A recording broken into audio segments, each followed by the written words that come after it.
Breakup and divorce. It's a very sad moment, okay? But it's not a very sad moment. This is the reality. और जिस दिन तुम इस reality को समझ जाओगे, और समझ जाओगे नहीं, अगर ब्रेकअप और डिवोर्स हो चुका है तो इस रियलिटी को समझ लो और दिमाग में बैठा लो कि ये तुम्हारा बेस्ट मोमेंट है और इससे ज़्यादा बेस्ट मोमेंट तुम्हारी लाइफ में नहीं आएगा। वो दूर का गोल्डन मोमेंट तुम्हें आज नहीं दिख रहा है, लेकिन यकीन मानो वो गोल्डन मोमेंट तक तुम पहुंच जाओगे जो तुम्हारी लाइफ का सबसे ब्यूटीफुल मोमेंट होगा। ब्रेकअप और डिवोर्स होने के बाद या इंसान सैड होके बैठ जाता है, डिप्रेशन में चला जाता है। सैडनेस तुम्हें डिप्रेशन की तरफ ले जाएगा और डिप्रेशन तुम्हें बर्बाद कर देगा। और अगर तुम ये सोच रहे हो कि मैं दूसरा पार्टनर, और वैसा तो हजारों पार्टनर बना लूँगा या बना लूँगी, तो भी कोई फ़ायदा नहीं। सबसे बेस्ट पार्टनर इस दुनिया में है ही नहीं। पहली चीज़, सब एक जैसे होते हैं। जो टैग लगता है ना, उसी टैग के हिसाब से चलते हैं सब, कि प्रेमी है और हस्बैंड है, सर्वेंट है, बेटा है, बेटी है, दामाद है, जो भी एक टैग जो लगा है ना, तो उस टैग में जो जो बंदा है ना वैसा ही करता है। ध्यान से सोचना, उस टैग में जो जो इंसान है, जैसे सर्विस होता है किसी का क्लर्क का और उसमें पोस्ट दिया होता है ना, तो ईश्वर ने भी इस संसार में माँ बाप, सास ससुर, प्रेमी प्रेमिका और ये जो टैग मिला है संसार में जीने का, बेटा बेटी दामाद, सब वो सारे जितने होते हैं एक ही जैसे होते हैं। उस टैग के नीचे जितने लोग आते हैं सब एक जैसे होते हैं। दामाद दामाद जैसा बिहेव करता है, बेटा बेटा जैसा बिहेव करता है, प्रेमी प्रेमी जैसा बिहेव करेगा, हस्बैंड हस्बैंड की तरह, वाइफ वाइफ की तरह, नौकर नौकर की तरह। चाहे जितने चेंज कर लो, 19-20 का अंतर होगा, लेकिन सब एक जैसे होंगे। अगर तुम डिवोर्स और ब्रेकअप कर चुके हो दोनों चीज़, तो इसका मतलब एक ही है कि तुम उस बंदे से उब गए थे।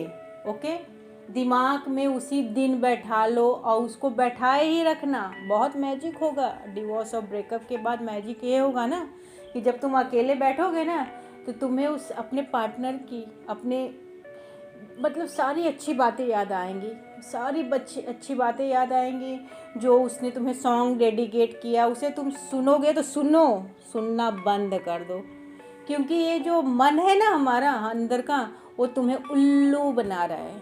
वो तुम्हें बोल रहा है कि तुम उस सॉन्ग को सुनो, उस बातों को याद करो, बैठ के रो, और रोते रोते तुम चले जाओगे डिप्रेशन में। डिप्रेशन में गए तो ज़िंदगी खराब, कुछ बर्बाद हो जाएगा।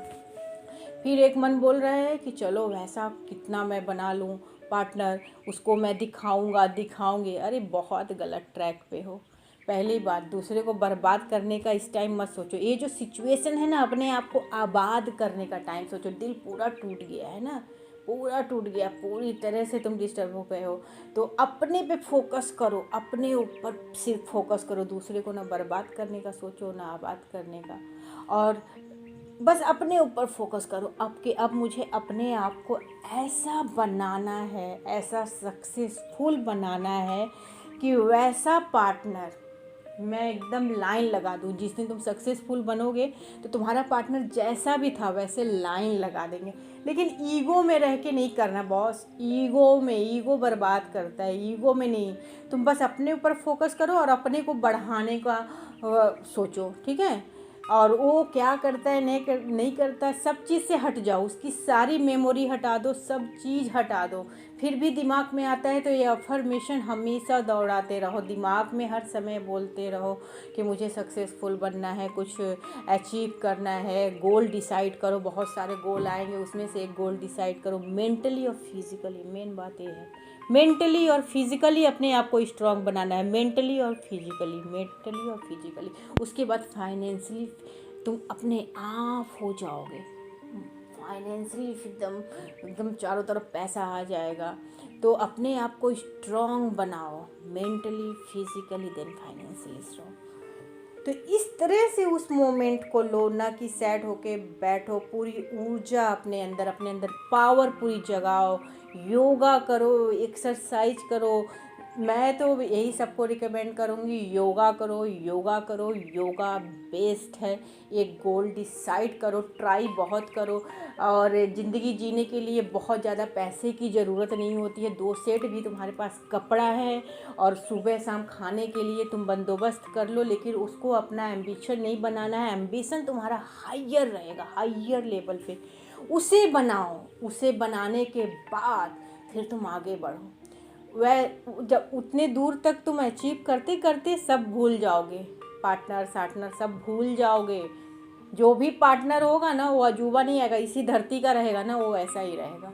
19-20 यही फ़र्क रहेगा और कुछ नहीं है। इस तरह से इस टाइम को यूटिलाइज़ करो। जब एक बार अंदर सुनने लगोगे ना तो तुम्हारे अंदर से बहुत तरह से आवाज़ आएगा। कभी कोई बोलेगा कि दिल ये बोल रहा है, वो रो रहा है। दिल उल कुछ नहीं होता। दिल, पहली बात, सब लोग दिल की आवाज़ नहीं सुन सकते, इसके लिए अलग ही पावर होती है। जब तुम अपने अंदर की आवाज़ से सुनते सुनते अपने आप से मिलते हो तब दिल की आवाज़ आती है। इस भ्रम से दूर हो जाओ। अपने दिमाग का ही रहता है एक खेल, एक कुछ बोलता है, एक कुछ बोलता है, और अगर किसी एक को पकड़ते हो तो फिर उसी के दिशा में बहने लगते हो। वैसा मत करो, जो तुम्हारे काम का है।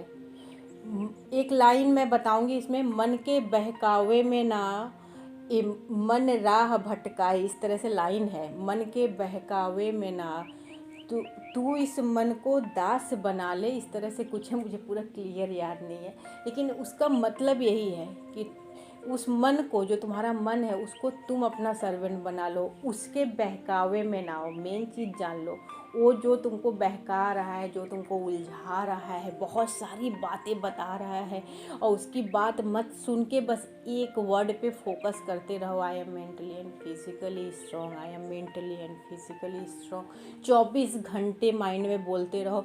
और अगर बोलते बोलते उदास होते हो तो अपने आप को हैप्पी करो, बीच बीच में खुश भी रहो। क्योंकि देखो, सैडनेस जो है ना, ये डिप्रेशन की तरफ, एंग्जाइटी की तरफ, गुस्से की तरफ ले जाती है। तो हमें गुस्सा ख़त्म करना है, ईगो ख़त्म करना है।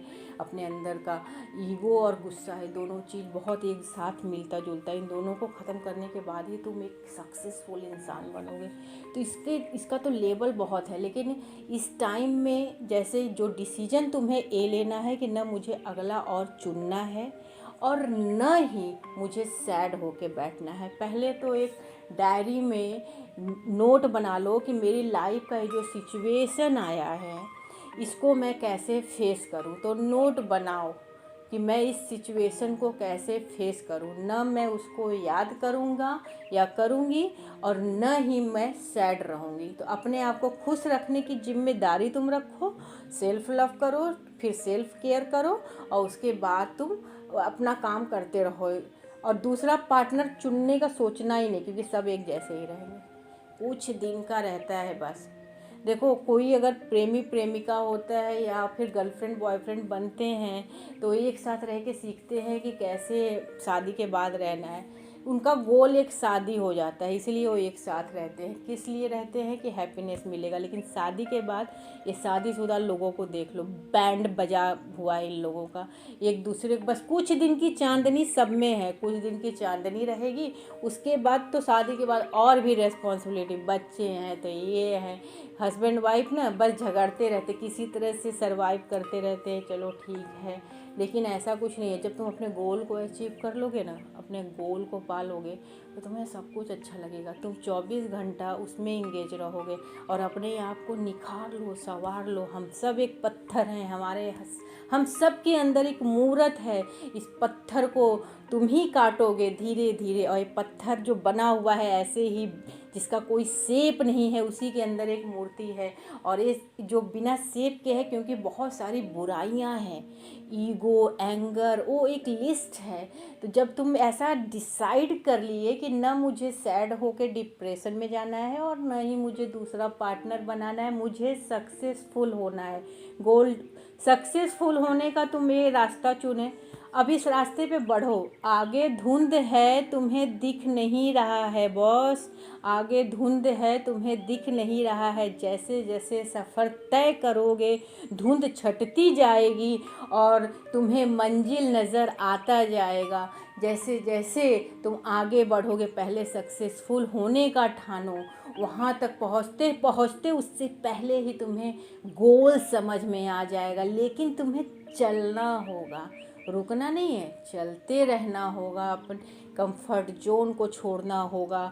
अपने जिस चीज़ से तुम बहुत ज़्यादा नफ़रत करते हो उसको करना शुरू करना होगा। फिर जाकर धीरे धीरे धीरे समझोगे। जब तुम ठान लिए हो तो कर जाओगे।